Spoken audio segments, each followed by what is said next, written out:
is a Harbor Freight blowgun. I think I got it. For $3 the other day when they were having a sale. And the main problem with these, they're cheap, so that's the first, but it's hard to see if I could get it in the light. The main problem is there's a bunch of flashing on this end. They've improved them some, but it's a small hole here. And then if you use this piece, this is also a choke point. It's got a very small hole. So what you're going to need for this project, real simple, you're going to need a 1/4 inch drill bit. Mine happens to be a Cobalt bit. You're going to need drill chuck and driver. And then you're going to need a 14 millimeter open end wrench for the air fitting, 13 millimeter to get the guts out of the blower, and some plumber's tape. Make everything happy and sealed. So real quick, we're going to take this thing apart and I'll show you how to drill it out. So it's a plunger style setup, and when you push down, there's a spring. Make sure you get the spring in there the right way. The spring goes small side onto the fitting. It's tapered, large side down. And the plunger goes down when you push and goes into the opening. And so what we're going to do is we're going to enlarge the opening through the end, and we're going to drill out this thing as well. So we'll go ahead and do this smaller fitting here first. Ha, caught it. And I'll move the camera so you can see just the little Harbor Freight chuck I'll be using to drill it out. Try not to mess the threads up here.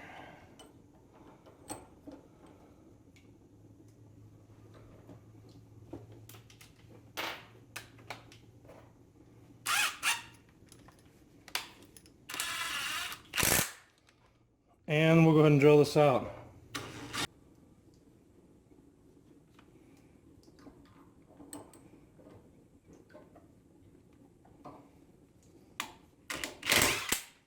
There we go.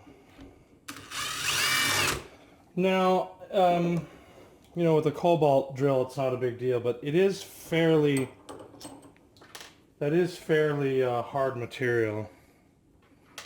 And you can see I got a little cleanup to do. So I'll clean that up here in a sec. The body is pot metal, however, and it is fairly easy to drill out.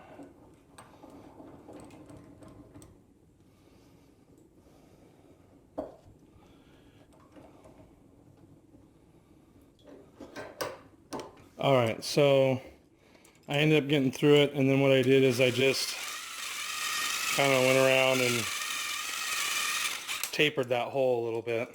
Not that it'll really matter much. And then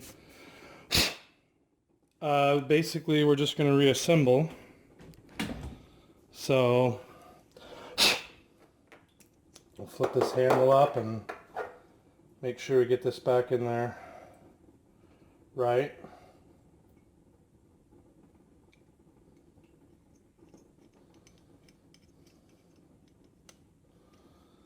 Come on.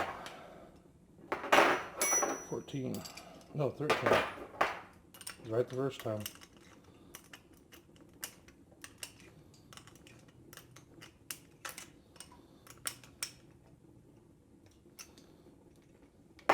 And then when you bend the handle back down, I like to bend these little tangs back in.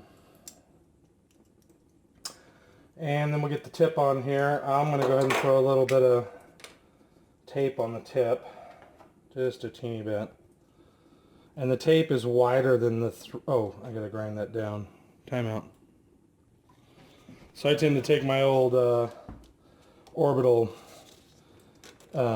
discs and save them for stuff like this. where I can sand something down real quick with the leftover piece.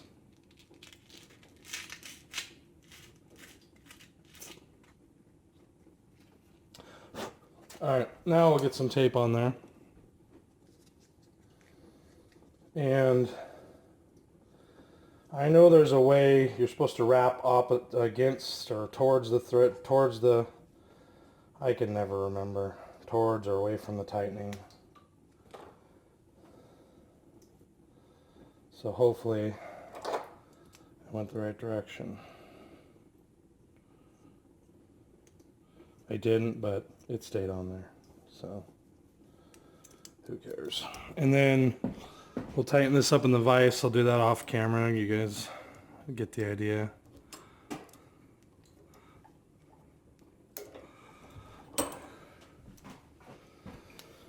And then we'll do the same thing with these threads. Let's see, only I'll try to wrap them the right direction this time.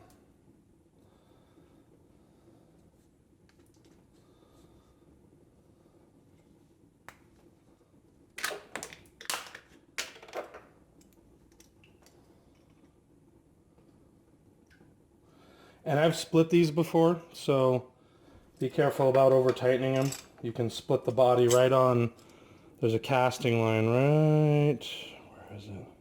Right up here. Oop, out of the camera. There's a casting line right there, and they'll split a lot of times on that casting line, so don't get too carried away on tightening them. Just enough to seal it.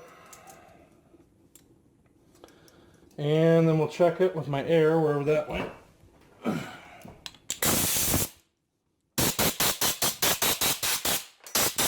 Lots more air. So that's basically how you modify one.